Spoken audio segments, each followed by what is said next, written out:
अस्सलाम वालेकुम दोस्तों, की हाल है? ठीक हो सो? खैर करियत नाल हो सो? अल्लाह पाक तुहानू सेहत देवे, खुश रहो, वसते रहो।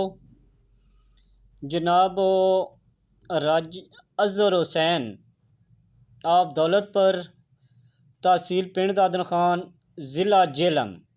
ठीक है, भरा ने फरमाइश की है शेरनी। उन्हें मेरा यूट्यूब चैनल सबसक्राइब किया, लाइक किया।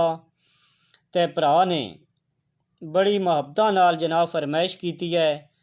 तो अजहर हुसैन नूं अल्लाह पाक सेहत देवे, खुश रहन, वसते रहन। अल्लाह पाक उन्होंने इज्जत देवे तो जनाब घर विच सब्रो जमील अता फरमावे। तो जनाब भरा नाल मेरी बड़ी प्यारी पुरानी संगत है, पुरानी अज ही नहीं है, बड़ी पुरानी है। तो जनाब बड़े अरसे बाद उन्हें मेरे नाल राबता किया वै। तो भरा वाला फिर फरमाइश की है शेरनी। तो मैं कहा भरा जी तुहाडी फरमाइश असी पूरी करसा इंशाअल्लाह जिस तरह भी हो सकिया। तो हुण जनाब उन्होंने फरमाइश सुनो। ओ मेला मेला हर कोई आके ते मैं भी आखां मेला, जिस मेले विच यार ना होवे ते ओ मेले की मेला। ओ चंगी मंदी सजना कोलो ते सैवारी हो जांदी।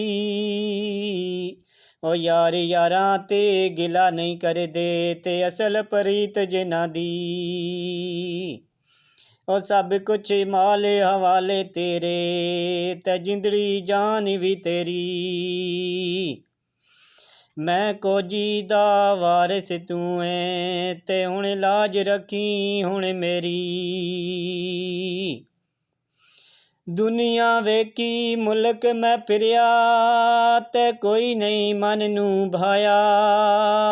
तेरे जहान मैनू बरी इमाम जी कोई नजर नहीं आया।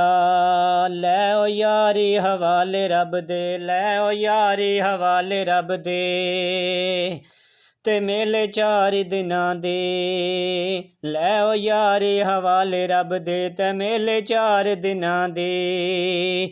उस दिन ईद मुबारक ओसी, उस दिन ईद मुबारक ओसी ते जिस दिन फिर मिलांगे। अजहर हुसैन साहब आई लव यू हो गया। जनाब दुआवां याद रखना, अल्लाह सोने ने हवाले।